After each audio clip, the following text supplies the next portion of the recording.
हमने अभी आपको पढ़ाया था कि चालक का प्रतिरोध किन किन बातों पर निर्भर करता है। तो हमने बताया कि चालक का जो प्रतिरोध है वो चालक की लंबाई के अनुक्रमानुपाती होता है तथा उसकी मोटाई के व्युत्क्रमानुपाती होता है, अनुप्रस्थ काट के क्षेत्रफल के व्युत्क्रमानुपाती होता है। उसी के बारे में हमने बताया था कि R जो होता है अनुक्रमानुपाती L के होता है और R जो है वो अनुक्रमानुपाती 1/A के होता है। और दोनों को जो मिला देते हैं तो उसमें एक R अनुक्रमानुपाती L/A के इक्वल कर देते हैं तो RL/A के आता है, जहाँ रो विशिष्ट प्रतिरोध या प्रतिरोधकता कहा जाता है, जो पदार्थ पर निर्भर करता है इन पर।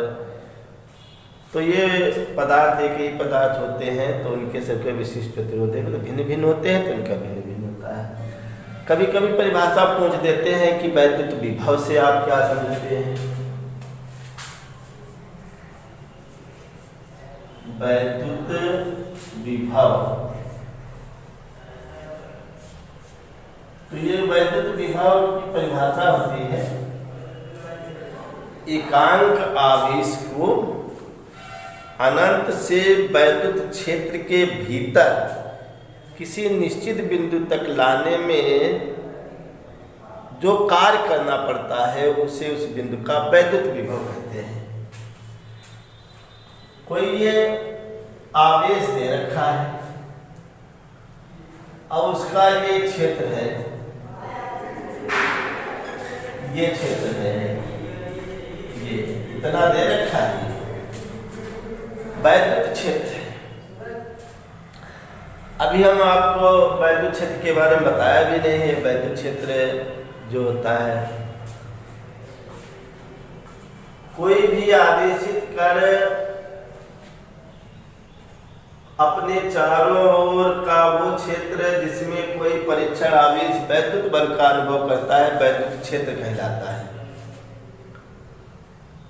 तो वैद्युत क्षेत्र की परिभाषा यहाँ पर आप देख लेंगे। वैद्युत क्षेत्र क्या है, ये वैद्युत क्षेत्र है। यहाँ पर किसी भी आवेशित करके चारों ओर का वो क्षेत्र जहाँ कोई परीक्षण आवेश वैद्युत बल का अनुभव करता है वैद्युत क्षेत्र कहलाता है। एक परीक्षण आवेश Q0 हो,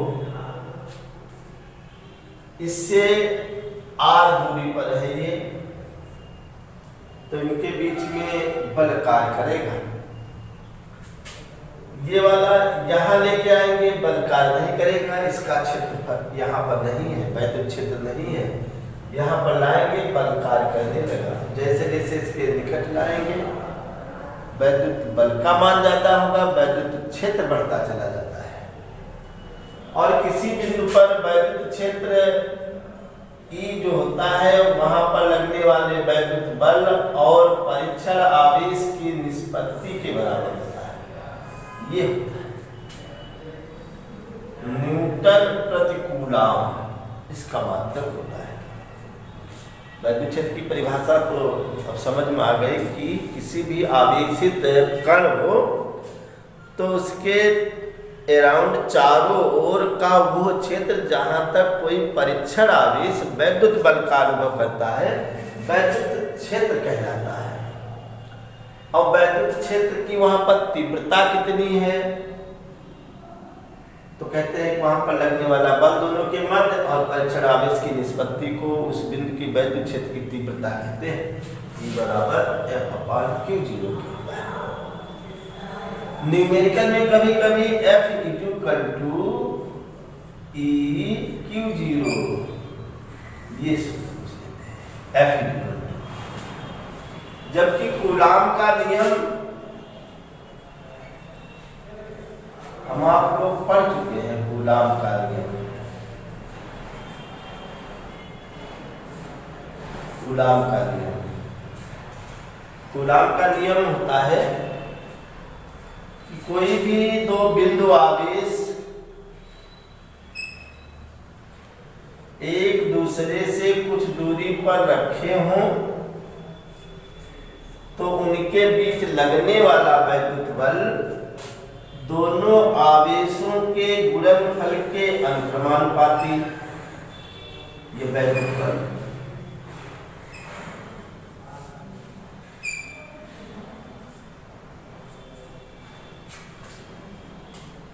तथा उनके बीच की दूरी के वर्ग के व्युत्क्रमानुपाती होता है।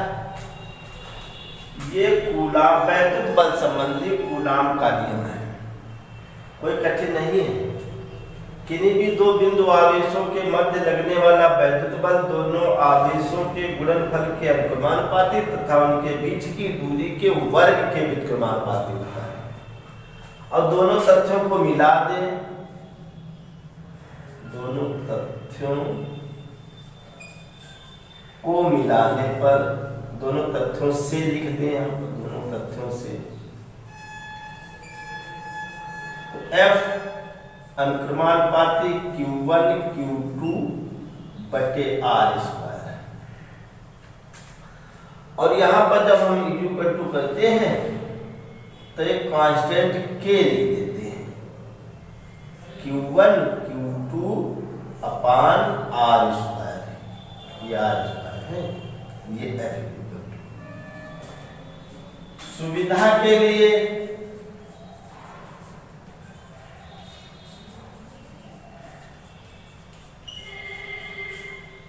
K बराबर 1/4 पाई एप्सिलॉन 0 ये मान लेते हैं, और जिसकी वैल्यू होती है 9 × 10⁹ newton metre square upon coulomb square, ये इसका यूनिट मात्रक होता है। जहां एप्सिलॉन 0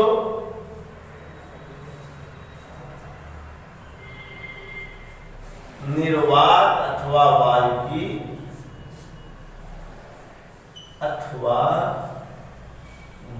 की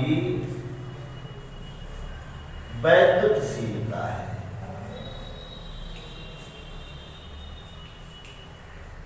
और जिसकी वैल्यू जो होती है 8.85 × 10⁻⁻12 coulomb square upon newton metre square, ये होती है। तो ये एप्सिलॉन 0 आ गया और K इक्वल टू ये आ गया। तो जो कूलाम का नियम है F इक्वल टू, उसको हम 1/4 पाई एप्सिलॉन 0, इसको बोलते हैं एप्सिलॉन एप्सिलॉन 0 पढ़ा जाता है, एप्सिलॉन 0 Q1 Q2 अपान R²। तो वैद्युत बल संबंधी कूलाम का ये होता है, और इसी का हम प्रयोग ज्यादातर लिखने पढ़ने में करते हैं।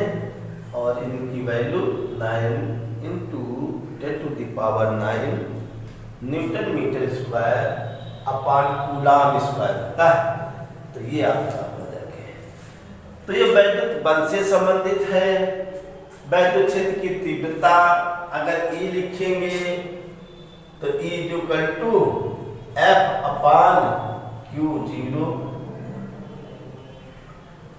और F की वैल्यू हुई 1/4 पाई एप्सिलॉन 0 Q0 अपान R², और ये Q0 यहाँ कर देंगे तो Q0 हो जाएगा। तो E की वैल्यू जानते हो कितनी आ जाएगी, E equal to 1/4 pi epsilon 0 Q upon R²।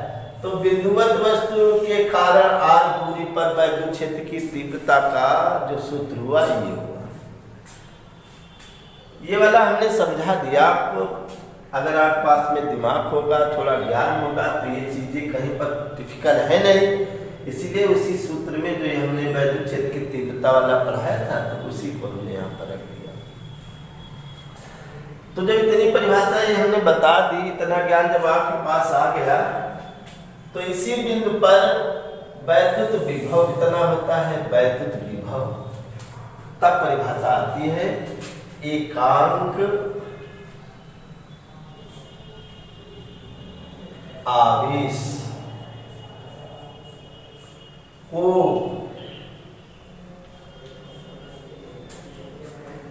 अनंत से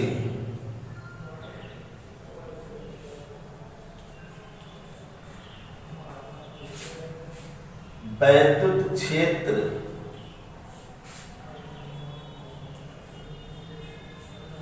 के भीतर किसी बिंदु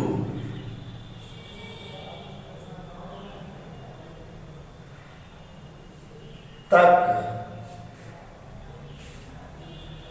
लाने में किया गया कार्य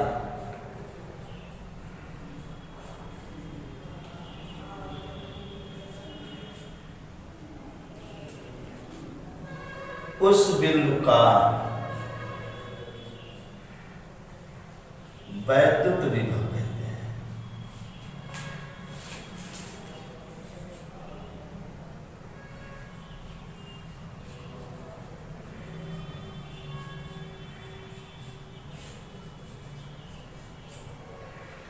ये होता है। और जब इसका जो सूत्र होगा तो V = W/Q 0 परीक्षण आवेश है। तो अगर Q बराबर Q0 = हम 1 कर देंगे तो V = W क्या आता है। तो देखो ये सूत्र हमारा हुआ, इसका मात्रा जूल प्रति कूलाम हुआ, लेकिन वोल्ट कहते हैं इसको। तो ये वैद्युत विभव से संबंधित हमने बता दिया, इसको ऐसे बता दिया। और जबकि वैद्युत विभव जैसे कह दिया जाए दो बिंदुओं का वैद्युत विभव क्या है, तो एक बिंदु ये हुआ, एक बिंदु यहाँ ले लेंगे।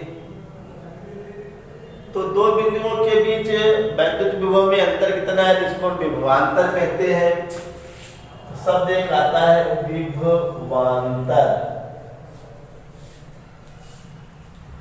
तो किसी भी कोई किन्हीं भी दो सिरे दे रखे चालक के, किन्हीं भी दो सिरों के बीच विभवांतर चालक के किन्हीं दो सिरों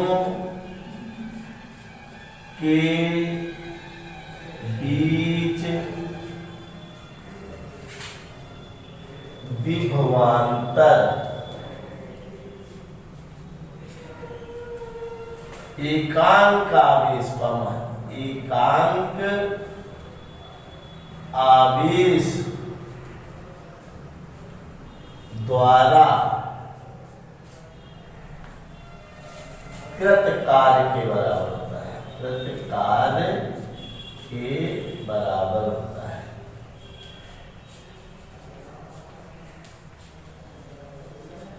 अर्थात एकांक आवेश को एक सिरे से दूसरे सिरे तक ले जाने में जितना कार्य करना पड़ता है, वही उन दोनों के सिरों के बीच का विभवांतर कहलाता है। यहाँ पर अर्थात अगर लिखेंगे, अर्थात एकांक आवेश को, एकांक आवेश को चालक के एक सिरे से दूसरे सिरे तक ले जाने में जो कार्य करना पड़ता है,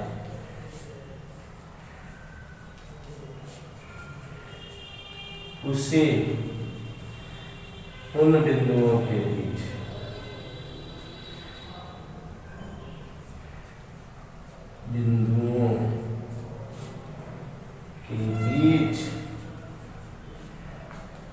विभवांतर कहते हैं।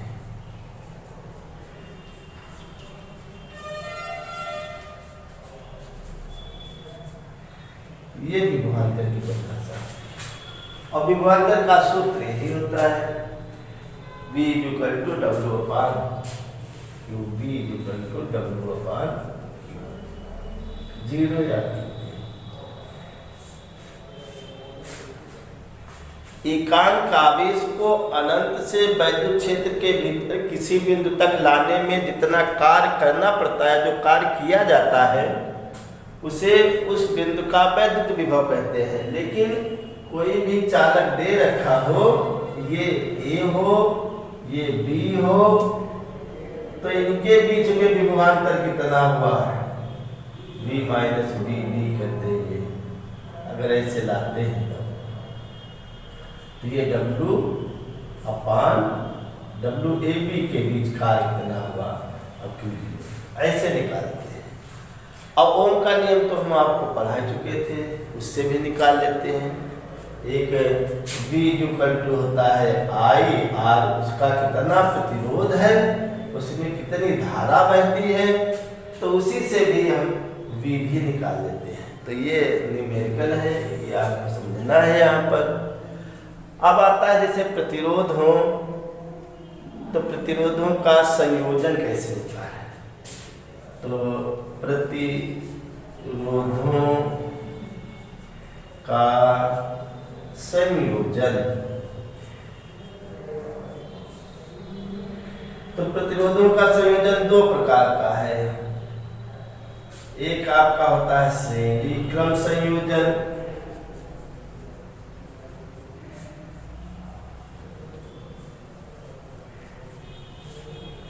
और दूसरा होता है समांतर क्रम संयोजन। पार्श्व क्रम भी इसको कहते हैं, समांतर या पार्श्व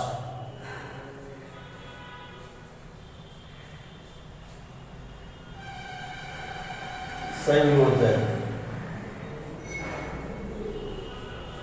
तो ये आप समझने का करेंगे। प्रतिरोधों का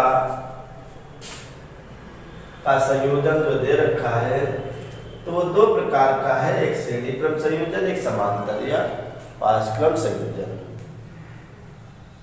तो वो कई प्रतिरोध हों, उनको सिरों से जोड़ते चले जाए, तो वो श्रेणी क्रम संयोजन कहलाता है।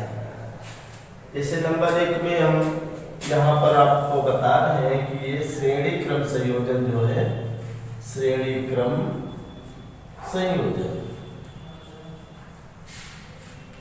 तो इसमें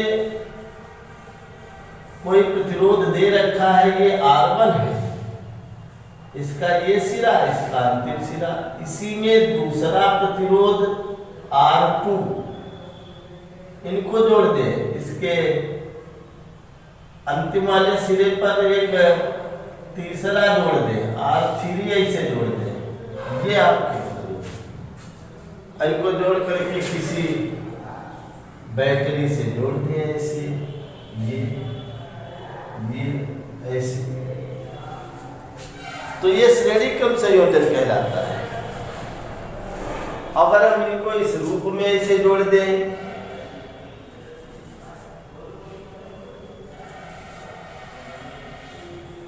जैसे ये आपका R1 है, ये आपका R2 है, ये R3 है, तो इनको ऐसे ऐसे जब जोड़ते हैं तो ये समांतर क्रम संयोजन कहलाता है। ये A सिरा, ये B सिरा, और इनको किसी बैटरी से इसे जोड़ देते हैं, तो ये आपका स्रोत से जोड़ देते हैं। वो श्रेणी क्रम संयोजन, ये समांतर क्रम संयोजन। अब चूंकि इनके सिरे जो हैं वो एक ही जगह पर जुड़े हुए हैं, इसलिए इनका विभवांतर एक ही होगा, और इससे जो धारा हम प्राप्त करेंगे वो इनमें भिन्न भिन्न होगी। इसमें I1 होगी, इसमें I2 होगी, इसमें I3 होगी, ये धाराएं होंगी। और जबकि इनके सिरों के बीच विभवांतर एक जगह पर जुड़े नहीं है, तो इनका V2 हुआ, इनका V3, और लेकिन इनमें धारा जो बहती है वो I, जो धारा बह रही है सभी में समान I धारा, इसमें भी I धारा, धाराएं इसमें समान है और इसमें वैद्युत विभव समान है, जो कि इनके सीधे एक ही बिंदु पर जुड़े हैं। तो दो बिंदुओं के बीच एकांक आवेश को ले जाने में कृतकार विभवांतर कहलाता है। इसमें देखते हैं कि आपके दोनों बिंदु एक ही जगह पर हुई। अब जब इसमें धारा एक ही बहती है ओम के नियम से, ओम का नियम जानते हैं आप, ओम के नियम से ऊपर 3-4 लाइनें छोड़ देना, उसमें लिख लेना कि माना R1, R2, R3 3 प्रतिरोध हैं। तो पहले प्रतिरोध के अंतिम सिरों को दूसरे के पहले से और दूसरे के अंतिम से तीसरे के पहले से इसी क्रम से जोड़ते हैं तो ये श्रेणी क्रम संयोजन कहलाता है। और इनको किसी बैटरी से जोड़ देते हैं तो इसमें धारा बहने लगती है। धारा जो है ये कई श्रेणी क्रम में है तो धारा तो इसमें समान बहती है, इनके विभवांतर भिन्न भिन्न होते हैं, विभव में पतन होता चला जाता है, अंतर होता चला जाता है। उसका V1, उसका V2, उसका V3 मान लिया। तो कहने मतलब ये हुआ कि टोटल अगर उसमें विभवांतर निकालेंगे तो आपका V बराबर V1 plus V2 plus V3 होगा। अब जबकि ओम के नियम से इसमें अगर निकालने की कोशिश करेंगे तो V1 बराबर आपका हुआ जाके I R1 और V2 निकालेंगे तो ये आपका I R2 और V3 करेंगे तो आपका I R3। आप समझ रहे होंगे कि धारा तो दोनों तीनों में एक ही बह रही है। ओम का नियम है ये V=IR, अभी पढ़ा चुके आपको। ओम का नियम होता है किसी भी चालक की भौतिक अवस्था से ताप वगैरह न बदला जाए या परिवर्तित रहे तो चालक के सिरों पर जो विभवांतर उत्पन्न होगा उसमें बहने वाली धारा के अनुक्रमानुपाती होता है। या कहें कि उनके सिरों पर उत्पन्न विभवांतर और धारा में जो अनुपात होता है वो एक नियतांक होता है, जिसे ही चालक का प्रतिरोध कहते हैं। अब यहाँ पर हम देखते हैं कि ये आपका V है V1 plus V2 plus V3। अब इनमें इनकी वैल्यू रख दें और इनकी वैल्यू जब रखते हैं तो V IR1 plus IR2 plus IR3। हमारे कहने का मतलब ये हुआ कि अगर इनके स्थानों पर एक ऐसा हम चालक रख देते कि इसके तुल्य उसका प्रतिरोध होता है।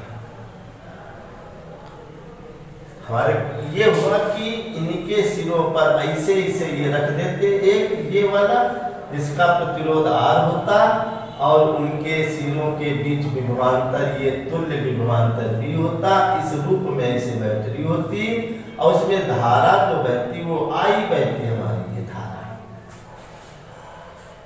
तो इसमें अगर हम निकालने की कोशिश करेंगे तो इसमें V बराबर हुआ जाके I R के, I धारा बह रही इसमें, इसका प्रतिरोध तुल्य प्रतिरोध मान लिया, एक ही चालक होता, उनके बीच विभवांतर इतना होता तो R बराबर V=IR हुआ। तो इसमें अगर वैल्यू रखना चाहें तो ये हम I × R लिख ले। अब आप देखते होंगे कि इनमें सब में कॉमन है कोई चीज, धारा जो वैद्युत धारा बह रही है वो सब में कॉमन है। तो इस वैद्युत धारा को हम निकाल ले, I जो दे रखी है ये I से हटा दे तो R जानते क्या हुआ जाके R=R1 plus R2 plus R3।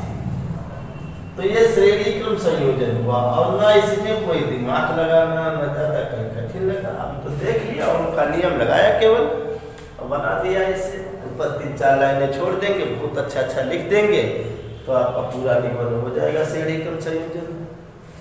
और वही पॉइंट इसमें लिखने हैं। इनमें सभी प्रतिरोधों को उनके पहले सिरे एक सिरे पर, उनके जो अंतिम सिरे हैं वह दूसरे सिरे एक ही स्थान पर जोड़ दें और उनको जोड़ करके किसी बैटरी से लगा दें जिसका विद्युत वाहक बल E हो।